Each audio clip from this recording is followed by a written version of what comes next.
Welcome our Torah Anytime viewers back again to our daily segments of Daily Zohar. The Zohar says, Parashat Beshalach, Vekarata la Shabbat. Vekarata la Shabbat oneg, right? Vekarata la Shabbat. What does it mean, Vekarata? And you called upon. What does it mean, Vekarata? The Zohar explains, Sheyazminoto. You have to call about. You have to invite Shabbat over.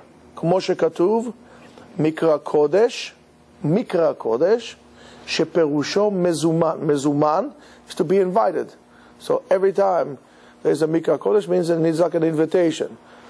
In other words, you need to make Kiddush. But more than that, the Kiddush, we all know that we make the Kiddush and you know, the whole, this is how we start, that's how the whole process initiated.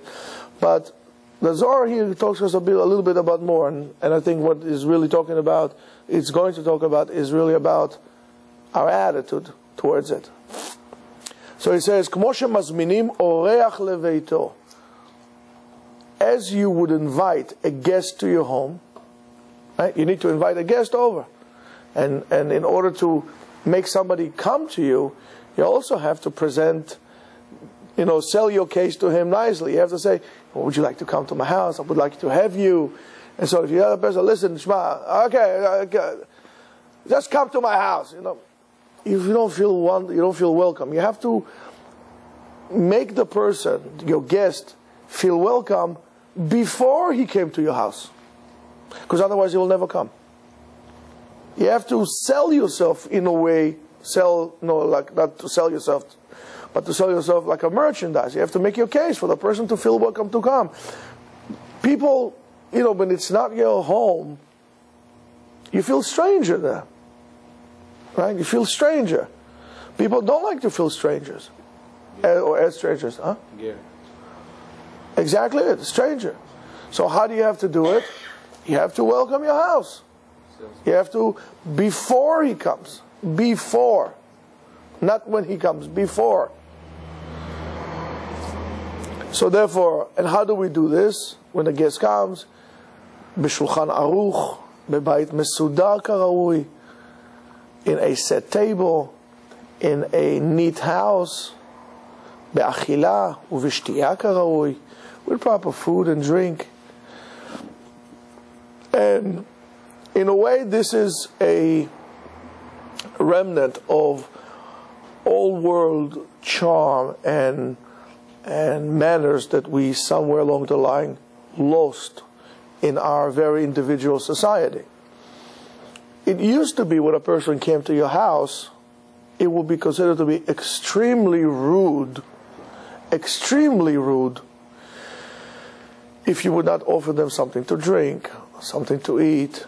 When you don't offer somebody, someone that comes to your house, anything to drink, means practically, listen, pack up and leave. You are not welcomed here. I remember my grandmother, Aleh Shalom, it was a wonderful thing that she used to do. They have, and I think I told you this before, they used to make like marmalade from different things, from orange peels, from quince that they used to make into jelly, stuff like that. And they used to cut them into little, if it was flat, they used to cut it into like little triangles or shape or, squares. And they had those teeny little forks. And they used to, when guests used to come, and that was on a daily thing, when the neighbors used to come in, right? So right away, the first thing you got was a glass of water to drink. And it doesn't make a difference if it was a neighbor across the street. That's what they did. They came to the house, not like just, can I borrow this or borrow that, but just like to sit down and talk. They used to give him a glass of water. Used to give him a little bit of this, with those teeny little forks. They're like miniature forks. They used to, almost like caviar forks, take one of those sweets, put it in the mouth, and then there was another cup where he used to take the sugar, those marmalades, used to put it after you eat it so you'll be easier to wash. So to put it in a cup with water inside, and after that the coffee came. That was considered to be proper manners. There was nothing out of the ordinary. That's just what they did. They're making each other welcome. So, when you invite somebody, you're going to clean up the house for them. As a guest. You for yourself might not clean the house. No, you can live whatever you want. It's your house, live whichever way you want. But when a guest comes, it is appropriate to make him feel welcome, that is important. And there's nothing wrong with making people feel comfortable by making them important. I'm not saying kiss up to people. I'm saying making them feel important. There's nothing wrong with that. We would like to feel like that. So we set the table. We clean up the house. The same thing we have to do for Shabbat. And on Shabbat we have to do more than any other day. Therefore, if you eat something, let's say you make every day, you make yourself 2 dishes on your main meal, Shabbat, you have to do more. That's where the habit comes of cleaning the house, lichvot Shabbat. Setting the table, lichvot Shabbat. My other grandmother, Aliyah Shalom, my father's mother, when he came midday, it doesn't make a difference how busy they were. And they did not have food processors, they did not have blenders, ovens and stuff like this, the way we have it. It was all hard manual labor. And the food was amazing. Came midday of Shabbat, on Friday, she used to leave everything, set the table so the table would be ready for Shabbat before Shabbat. Midday. My daughters picked up this habit. They started to do this as well when they're home. But now they're in school, so it's a different story. But you have to, if something is important to you, you're going to get yourself ready to it. And Shabbat needs to be prepared as a very important guest that comes to your house. It's all in your attitude. You can keep Shabbat and not keep Shabbat. Keeping Shabbat, doing the do's or the don't do's and so on and so forth of the halakha, that's one thing. But your attitude behind it makes a big difference. If you have the wrong attitude towards Shabbat and you look upon it as a burden, as a pain in the neck, it's a hassle, and you don't respect it. You eat on Shabbat, what are we going to eat Friday night? I don't know, cream cheese and lox. And Shabbat morning, what are we going to eat? I don't know, make some crepes and we roll some stuff inside. Your kids will pick up on that and in return would not keep Shabbat themselves. And on the contrary, if you are secular, and I've seen it, and Shabbat for you is Shabbat, doesn't make a difference later on you might go to the movies or Shabbat morning you're going to go to the beach after you. But Shabbat is Shabbat. Comes Shabbat, you set the table, you put your salads or whatever you do, and you make the whole entire family sit for a meal because it's Shabbat. There is a great chance that your children in return, or the children of a person like that in return, will keep Shabbat. All in your attitude. That's why you got to make it very special. Don't complain. Don't yell Erev Shabbat. Why? Your kids will say, listen, this is crazy. I can't take this. Welcome to Shabbat with a proper attitude. It's very, very important. So therefore, Vekarata la Shabbat. And you called upon Shabbat. Hainu mi be'od yom. Therefore, you have to accept Shabbat, not exactly when the time comes. Okay, sunset. Okay, it's Shabbat. You have to accept Shabbat earlier. Maybe all yom. It's like, again, a guest. You said to him, I'm going to come to your house, let's say, for example, Wednesday. Or what time? I'll be there around 7, 8. At 5 o'clock, say, where are you, man? Just come over. He says, I'm coming. Don't worry, I'll be there. No, I miss you. Come over. He gets, before he comes in, he's very happy. He says, people, I'm important. People like me. That is hospitality is not only opening your doors to someone. Hospitality is, how do you open the door?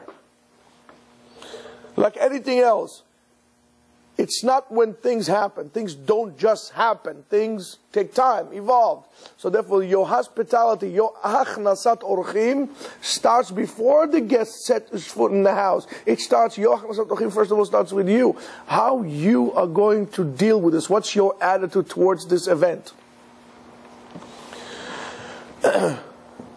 And then the pasuk says, "Likdosh Hashem mechubad." What does it mean? Zeu Yom HaKippurim,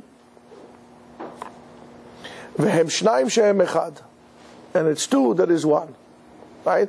Vechibedeto mi'asod darkecha. Therefore, we're switching from plural to singular, right? As we had established earlier, what does it mean? Mimetzoch hafzecha v'daber davar. What does it mean? We already explained earlier in different times that whatever the topics in which you speak during the day should not be the same as you speak on Shabbat, unless, of course, you're one of the lucky few that has the zchut to learn Torah, if not all of the day, most of the day. By all means, that's the only exception to the rule that on Shabbat you should speak. Don't think that if you learn Torah all week long, now you can talk about football, right? No, that's not. But usually we talk during the week about politics and investments, and you have it, right? Shabbat, different. Your speech should be different also. More relaxed, more calm, right? The way you walk should not be the way you walk on Shabbat during the week. A week you're running around. But more important, of course, the way you're dressed. But more important is really the way you talk. Because according to the Zohar, Mishum Shehamilah, the word in which we speak during the week, Milat Chol, Chulin, it is an unholy word. Right? When we speak to it, the kind of talk, when we speak on Shabbat, Ola goes up, Umeoreret Milah Shel Chol Lemala, and awaken also up in the spiritual world any non-holy or words as well. ומי שמזמן אורח, בו הוא צריך להשתדל בו ולא באחר. What does it mean? Shabbat just came. Shabbat is your guest. So imagine you have a guest at home and you just forgot to acknowledge him, you ignore him, and right now you pick up the phone and you call another friend, and for an hour you're sitting on your phone talking to your friend. No, so how are you? Is everything is okay? And so on and so forth. Sir, your friend is here, your guest is here. Don't ignore your friend, your guest. Pay attention to your guest. That's proper manners. Shabbat is here as our guest. When Shabbat is our guest, treat it like that. Don't speak about weekdays. On the weekdays, you speak on the weekdays. That's your guest during the week. But on Shabbat, talk to Shabbat. And what does Shabbat want? Shabbat Kodesh, right? It's a holy Shabbat. Speak holy words. Get used to it. Get used to speak holy words on Shabbat. Torah, some midrashim. Okay, let's say you learn Gemara all week long, or you learn Halakha all week long. Take a little midrash, take the Me'am Loez, is one of by Rav Ari Kaplan in English. He did an amazing job. Read it. Read midrash, read some Musar. You want to read Kabbalah, read Kabbalah. You want to read Tanakh on Shabbat, Shoftim, and it's a Kvod Shabbat. Now, if you're going to pay attention to that on Shabbat, we say, the first 3 days of the week from the previous Shabbat, the last 3 days of the week from the upcoming Shabbat. Here too, if you're going to be able to sanctify your words and your thoughts on Shabbat, that in return will affect you throughout the week as well. And you'll become overall a more spiritual oriented, more holy person. Why? Because of the hashpa'ah, the influence that Shabbat will have from before and after. It's not just for poteach et yadecha, heavenly wealth that will come. It's a preparation. Some people start shopping for Shabbat on Wednesday. Not on Thursday, on Wednesday. When Thursday in Israel is a big market, everybody, a market is Shabbat. This is a wonderful thing. You can do it last minute, Rabotai. Don't do last minute things on Shabbat. So when Shabbat comes, you also have to glide into it. What is it like? Lehavdil. Let's say you have a C-17, a huge Galaxy plane, those big military planes. In order for it to come and to bring all the goods with it, it needs to glide into landing. And it comes, and you have to be very careful. Imagine a plane like this comes and he crashes down. Boom! From the weight of the plane, it's come down, and the hit, it's going to burst. It's going to go in flame. It's not meant for that. So for Shabbat, your spiritual landing gear needs a gliding into Shabbat. You can't say like this, all right, 2 minutes to Shabbat, 1 minute to Shabbat, 1 minute to candle lighting, shower, here we go.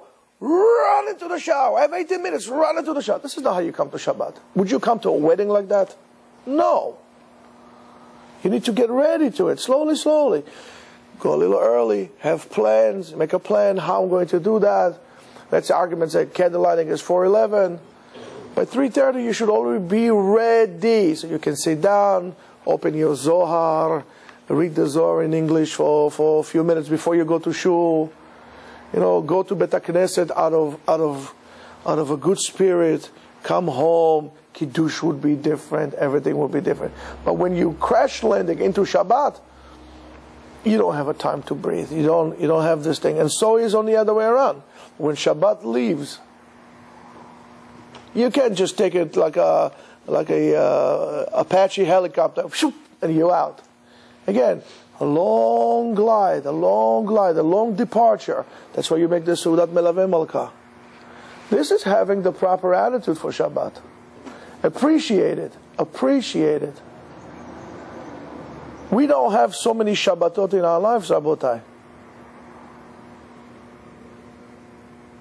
How many Shabbatot does a person have if he lives to 100 years?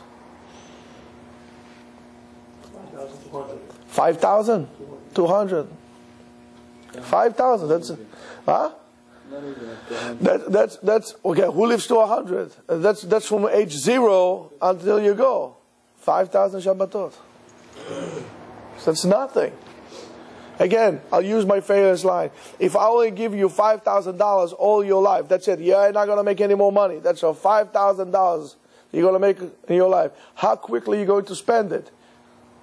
You're going to hold on to every quarter of a penny. So is your Shabbat. Can't wait till Shabbat is over. I'm going to go on with my own thing. That's the wrong attitude. That's not understanding. You want to be able to distinguish what's right and what's wrong, what's important, what's not important. It starts on Shabbat. Yes, Shabbat is the end of the week, but that is wrong. Shabbat was the end of the process. Sunday to Friday, and then Shabbat was the end of the process. Now that the process has completed and was finished, Shabbat takes a central focal place in the week. Shabbat went from the end to the middle. Shabbat is the middle, the focal point of the Jew and his life. On top of the Shabbat, we put the Torah as well. Torah is the cherry on top of it. As I said, all good things you'll find in the middle.